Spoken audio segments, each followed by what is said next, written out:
하나님의 말씀은 고린도 전서 15장 20절입니다. 그러나 이제 그리스도께서 죽은 자 가운데서 다시 살아나사 잠자는 자들의 첫 열매가 되셨도다. 아멘. 하나님은 부활하게 하시는 분이십니다. 하나님은 예수를 죽은 자 가운데서 성령으로 말미암아 다시 살리셨습니다. 하나님은 그의 아들을 죽은 자 가운데서 살리심으로 말미암아 죽은 자 가운데 그 믿는 성도들이 예수 안에서 죽은 것, 은유적으로 잠자는 자라고 오늘 설교 범위에 표현되어 있는데, 그 죽은 자들 가운데 첫 열매가 되도록 예수를 살리셨습니다. 그래서 로마서 8장 11절에 사도 바울은 증거하기를 예수를 죽은 자 가운데서 살리신 이의 영이 너희 안에 거하시면 그리스도 예수를 죽은 자 가운데서 살리신 이가 너희 안에 거하시는 그의 영으로 말미암아 너희 죽을 몸도 살리시리라, 이렇게 증거하고 있습니다. 주 예수를 죽은 자 가운데서 살리신 이가 누구냐면 바로 유일하신 하나님이세요. 그가 그의 아들 예수를 보내신 바로 유일하신 하나님이 예수를 죽은 자 가운데서 살리셨습니다. 그 예수를 죽은 자 가운데서 살리셨다고 또 사도 바울은 고린도후서 14장 4절에 증거하고 있습니다. 주 예수를 다시 살리신 이가 예수와 함께 우리도 다시 살리사 너희와 함께 그 앞에 서게 하실 줄 아노라, 이렇게 증거하고 있습니다. 또한 사도행전 13장 30절에도 하나님이 죽은 자 가운데서 그를 살리신지라 라고 증거하고 있습니다. 주 예수를 죽은 자 가운데서 살리신 이가 바로 하나님이세요. 그렇기 때문에 하나님은 예수를 부활하게 하신 유일하신 하나님이십니다. 그 하나님이 성령으로 예수를 살리셨기에 그 예수를 죽은 자 가운데서 살리신 이의 영, 바로 성령이 우리 안에 있다면 그 성령으로 말미암아 하나님도 우리를 살리신다는 거예요. 주 예수를 살리신 것 같이 우리도 살린다고 하는 겁니다. 여기서 우리가 잘 알아야 할 것은 예수를 죽은 자 가운데서 다른 존재가 살렸다면 그 자체도 믿기 어렵지만은 하나님이 살리셨다고 한다면은 그건 확실히 우리가 믿을 수 있지 않겠습니까?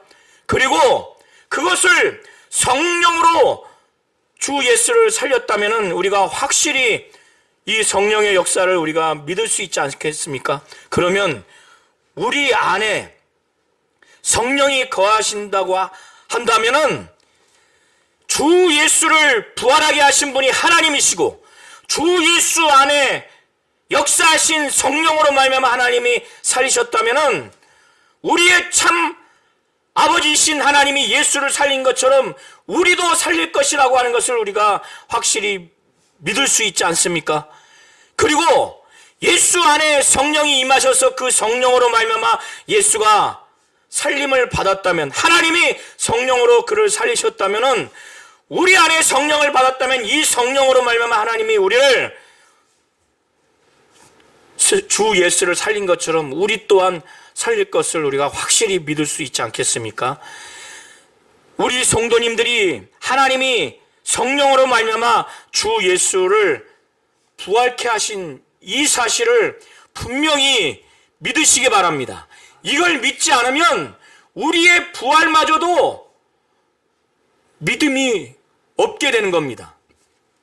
이렇게 주 예수의 부활, 그리고 모든 신자들의 그 생명의 부활을 우리가 믿지 않으면 우리의 믿음도 헛것이고, 우리가 여태까지 하나님이 주 예수를 죽은 자 가운데서 살리셨다고 부활의 주님이라고 전도하는 이 모든 것들이 다 쓸모없는 헛된 증언이고, 우리는 거짓 증언자로 발견되게 되는 것이고, 우리 앞서 먼저 주님의 부활을 증거하여 믿음 안에서 죽은 자들이 전부 다 망하게 되는 것입니다.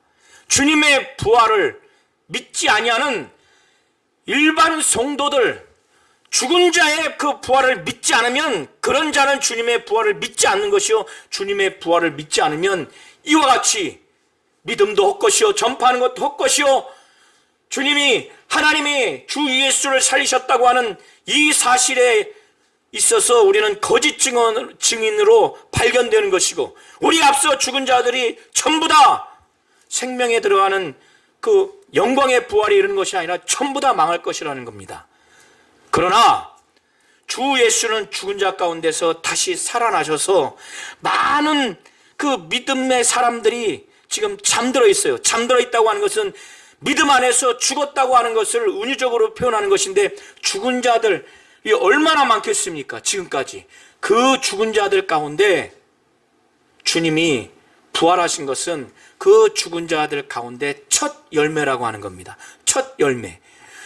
농부가 가을에 수확을 걷기 전에 첫 열매를 그가 수확을 하게 되면은 나머지 곡식도 어마어마하게 많은 열매가 맺어져서 수확할 것이라는 그 기대와 확신과 보증을 그 첫 열매를 통해서 발견하듯이, 죽은 자 가운데에서 예수께서 부활의 첫 열매가 됐다고 하는 것은 하나님이 예수를 성령으로 다시 살리신 이 첫 번째 사실, 죽은 자 가운데 첫 열매로서 주님의 살아계심을 우리가 믿고 확신한다면 나머지 모든 사람들도 그 후에 살아날 것이라고 하는 그 기대와 확신, 보증을 우리가 발견할 수가 있는 겁니다.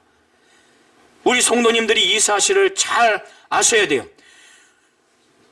신앙을 가지고 하나님 뜻대로 죽은 자들 가운데 하나님이 누구를 가장 먼저 살리셨다고요?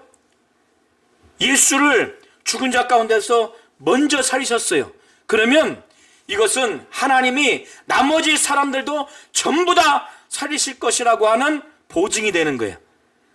그리고 나머지 사람들도 전부 다 살아날 것이라고 하는 그 첫 출발로서의 주님의 부활이라고 하는 것입니다. 그래서 부활의 죽은 자 가운데서 다시 살아나신 첫 열매라고 하는 것입니다.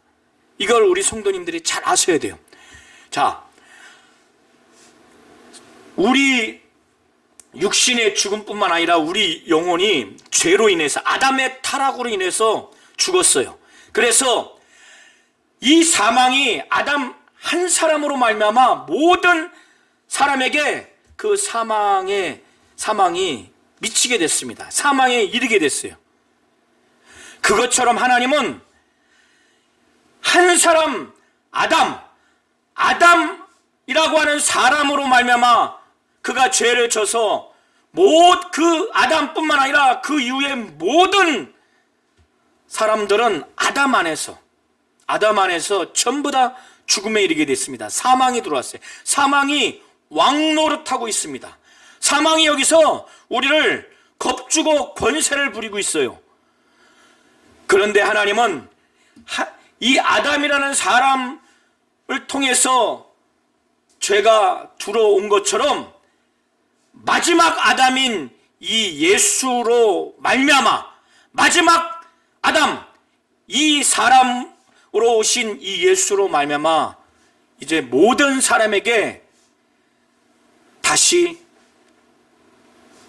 죽음에서 살아나는 이 삶을 우리로 하여금 하게 하셨습니다. 그러나 이것은 불신자들도 생명의 부활로 생명을 갖고 살아난다는 것이 아니라 믿는 신자들에게만 그렇게 다시 사는 것을 이 예수를 통해서 하나님은 그렇게 하신다는 겁니다. 자, 이 내용이 오늘 고린도전서 15장 20절부터 22절까지의 내용입니다. 부활이라고 하는 것도 순서가 있어요. 그래서 각각 자기 차례대로 이 부활이 되게 될 것인데, 먼저는 첫 열매인 그리스도라는 거예요. 주님이 2000년 전에 부활하셨어요. 이걸 확실히 믿으셔야 됩니다. 이 믿음과 신앙이 없으면 우리는 구원받을 수가 없어요.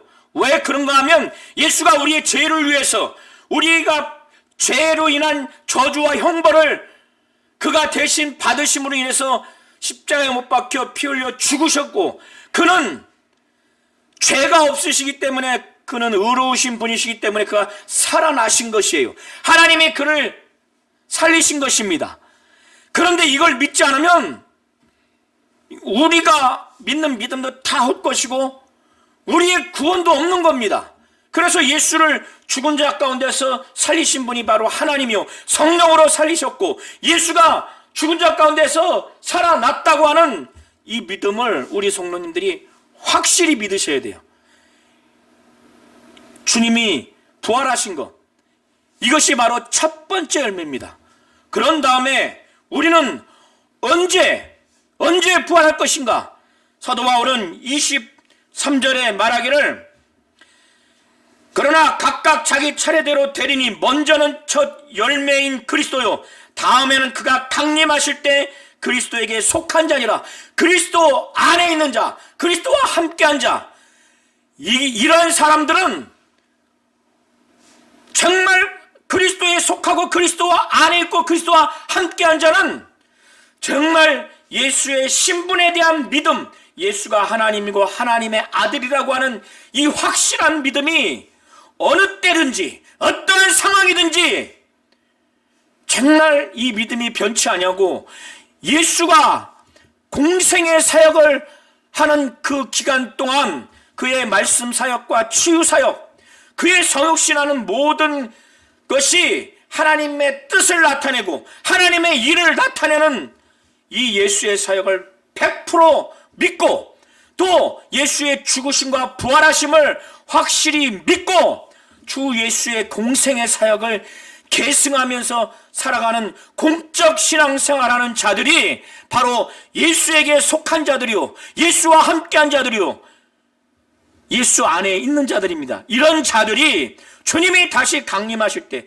주 예수가 다시 천사들과 함께 영광 중에 다시 오실 때가 바로 재림하실 때예요. 그게 바로 강림하실 때예요.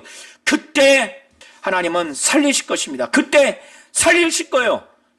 주 예수를 통해서. 사도 바울은 그걸 지금 말하고 있는 겁니다. 그리고 난 후에 24절에 그 후에는 이제 마지막이라는 거예요. 부활이 다 이루어진 다음에는 이제 세상은 다 끝나버린다는 겁니다. 그게 마지막인데,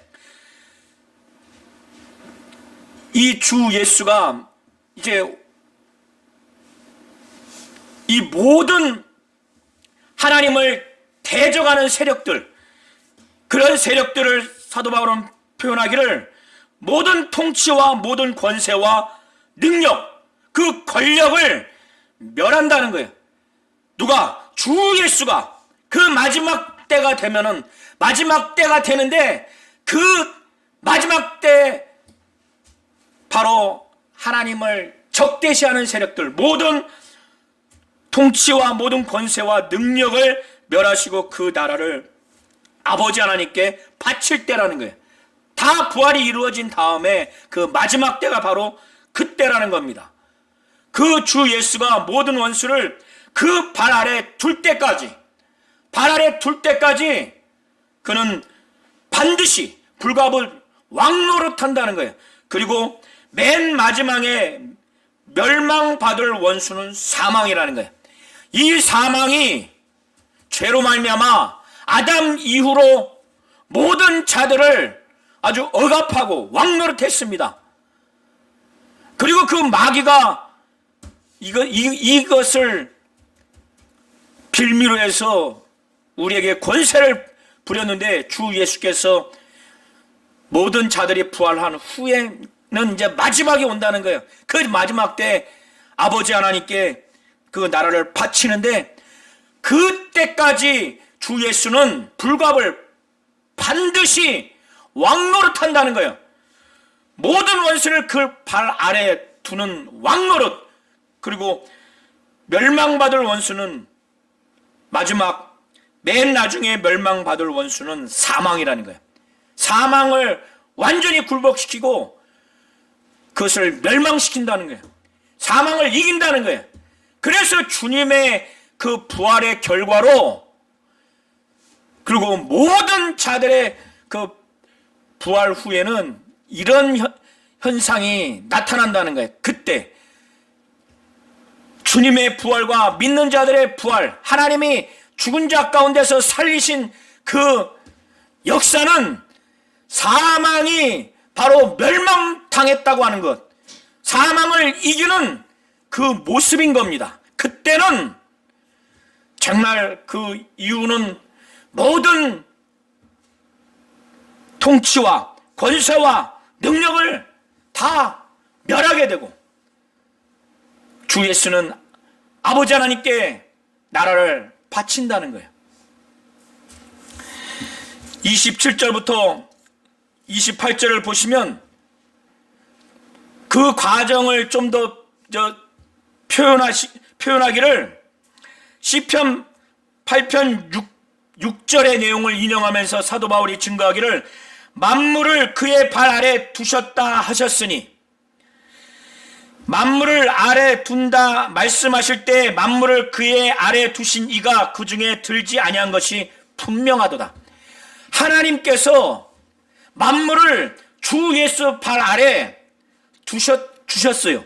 그러면 주 예수 발 아래 두셨다고 하셨을 때 그 주 예수 발 앞에 모든 이 피조물이, 모든 이 피조 세계에 하나님을 대적하는 모든 통치와 모든 그 권세와 능력, 권력들이 다 주 예수 발 아래 있게 됩니다. 마귀뿐만 아니라 사망까지도. 그렇게 할 때에, 그렇게 하신 하나님은 그 만물 중에 들지 아니한 것이 분명하도다, 그 말이에요. 그리고 28절에 만물을 그에게 복종하게 하실 때는, 여기에서의 그에게는 주 예수를 말하는 겁니다. 복종하게 하실 때는 아들 자신도 그때의 만물을 자기에게 복종하게 하신 이에게 복종하게 되리니, 아들에게 복종하게 하나님이 하실 때는 아들 자신도 그때에 만물을 자기에게 복종하게 하신 이에게 복종을 한다는 거예요. 그러니까 만물뿐만 아니라 아들마저도 하나님께 복종하게 하는, 아들이 이거를 타락한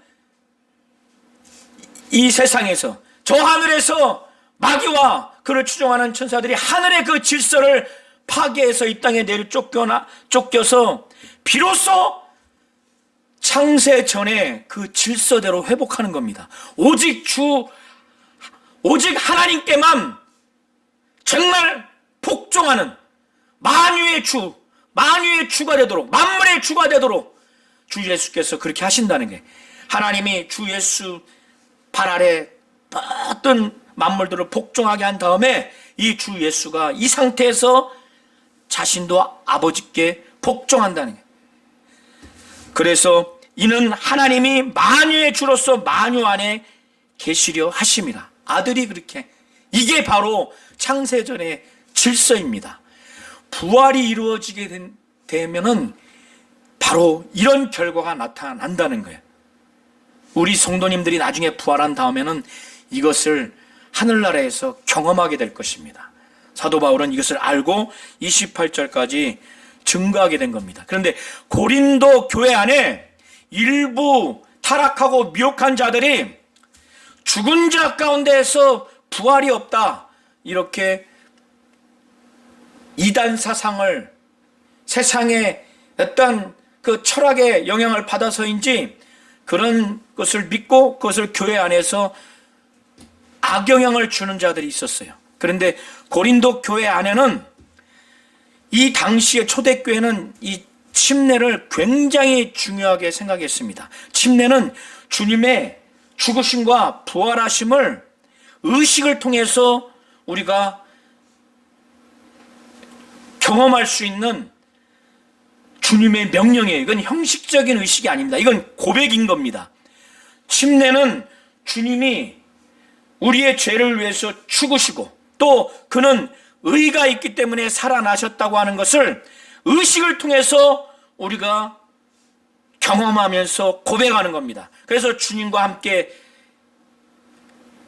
연합돼서 죽고 또 물에서 올라올 때 주님이 살아나신 것처럼 우리도 주님과 함께 살아날 것이라고 하는 것을 확실히 믿고 그것을 고백하는 의식이 바로 침례입니다. 그래서 초대교회에 이 침례를 굉장히 중요하게 생각을 했어요. 그래서 어떤 풍수까지 있었냐면 자기 가족이나 친지 중에서 예수 믿고 죽었는데 침례를 받지 않고 죽은 사람들이 있어요. 그래서 이들은 이 침례가 구원의 불가불 조건이라고까지 생각을 해서 내 가족 중에서 내 친지 중에서 예수 믿고 죽었지만 침례를 받지 않고 죽었기 때문에 그들을 위해서 자신들이 대신 침례받는, 대리해서 침례받는 풍습이 있는데 이거는 성경적인 건 아닙니다. 이건 구원의 불가불 조건이 아니에요. 그런데 신앙적이지 않고 성경적이지 않는 것이지만 이런 풍습을 사도 바울은 하나의 이들이 부활을 믿지 않는다고 하는 것을 지금 반문하기 위해서 반대 증거를 지금 활용하기 위해서 29절을 지금 말하고 있는 겁니다.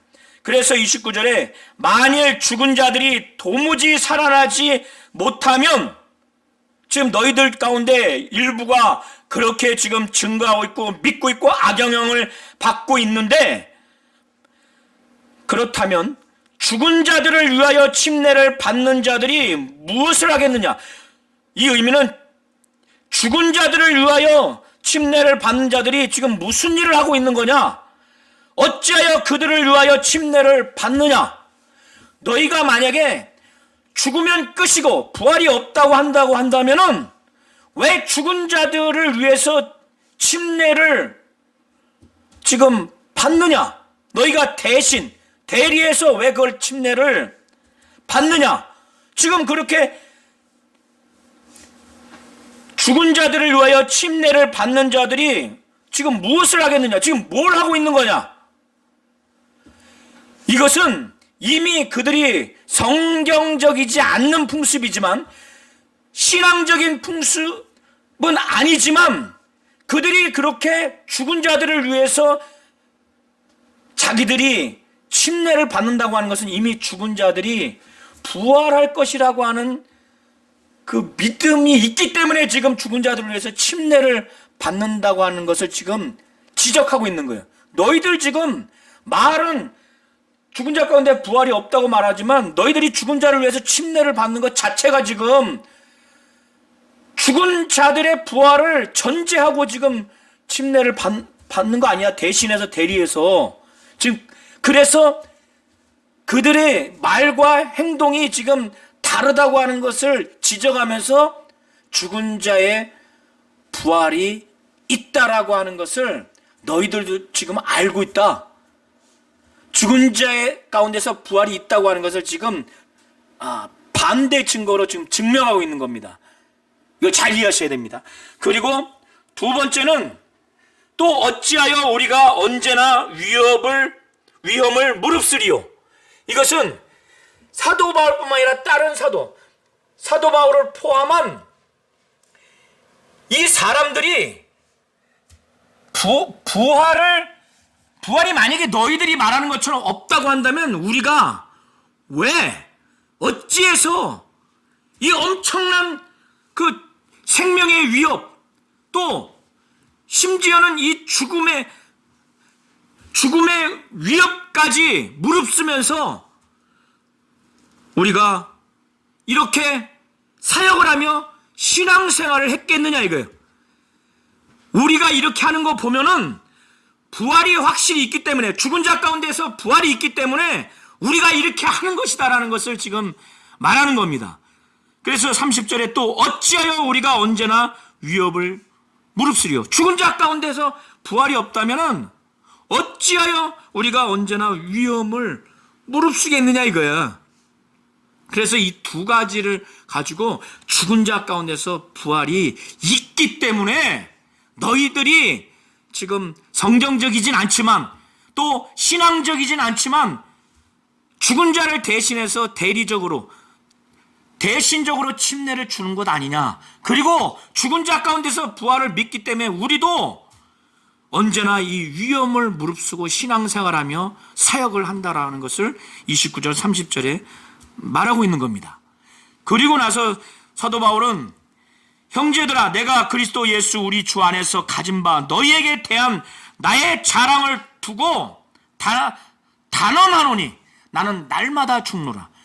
이 말이 무슨 말이냐면 그리스도 주 안에서 고린도 교인들에 대한 그 자랑이 아주 강력해요. 아주 확실해. 이런 것처럼 내가 이것과 같이 내가 아주 단언한다. 내가 아주 단정적으로 확정적으로 말하노니 나는 날마다 죽는다는 거야. 이 의미는 내가 정말 이 사역의 그 위험 때문에 이 죽음이 엄습하는 이 생명의 위험을 받는 이 핍박을 날마다 받고 있다는 거예요. 왜 사도 바울이 이렇게까지 사역을 하며 신앙생활을 하냐? 그 부활 때문에 그렇다는 거예요. 30절이 그걸 말하는 거예요. 31절이 32절부터 내용은 내가 사람의 방법으로 에베소에서 맹수와 더불어 싸웠다면 내게 무슨 유익이 있으리요. 죽은 자 가운데서 다시 살아나지 못한다면 내일 죽을 터이니 먹고 마시자 하리라. 내가 사람의 방법으로, 내가 사람의 방식대로 에베소에서 맹수와 더불어 싸웠으면 내게 무슨 유익이 있으리요. 이것은 문자적으로 맹수와 싸웠다는 의미가 아니라 맹수와 싸워서 살아날 사람이 어디 있겠습니까? 그 정도로 이방인들이 또 에베소에서는 이방인들이죠. 이방인들이 이 사도 바울을 핍박하는 정도가 마치 맹수가 나를 죽이려고 하는 것처럼 그 핍박이 매우 극렬하다고 하는 그 표현이에요. 그때 내가 사람의 방식으로 너 죽고 나 죽자 하는 식으로 막 싸웠다면은 무슨 유익이 있겠느냐 이게. 사도 바울은 그렇게 하지 않았다는 거예요. 사도 바울은 죽은 자 가운데서 다시 살아나지 못하면 내일 죽을 터이니 먹고 마시자 하리라. 먹고 마시자 하리라. 그러니까 죽은 자 가운데서 살아나지 못한다면 어떻게 돼요? 당연히 이 세상이 끝이니까, 부활이 없으니까 어떻게 돼요? 당연히 육신과 관련된 이 오감에서 느껴지는 대로 그냥 사는 거예요. 그래서 내일 죽을 터이니 먹고 마시자 하리라. 죽은 자 가운데 부활이 없다면 이렇게 사는 것이 당연한 거예요. 당연하다는 거예요. 그래서 고린도 교회 안에 부활을 믿지 아니하고, 그래서 주님의 부활도 믿지 아니하는 자들을 조심하라는 거예요. 그런 자들의 삶은 이 세상이 전부기 때문에 당연히 이 세상이 끝이니까, 부활에 대한 소망이 없으니까 어떻게 돼요? 내일 죽을 터이니 먹고 마시자. 이렇게 교회 안에 악영향을 주게 돼요. 그 습성을 그렇게 전파합니다. 이제 습관화가 돼요. 삶이 그렇게 됩니다. 그래서 사도 바울은 30절부터 34절에 말하기를 속지 마라. 죽으면 부활이 없다고 말하는 자들의 그 주장도 속지 말고, 그래서 그로 인해서 그냥 인생 7, 80이면 120 아니면 100살 되면 그냥 죽는 거니까 먹고 마시자. 내일 그냥 죽자.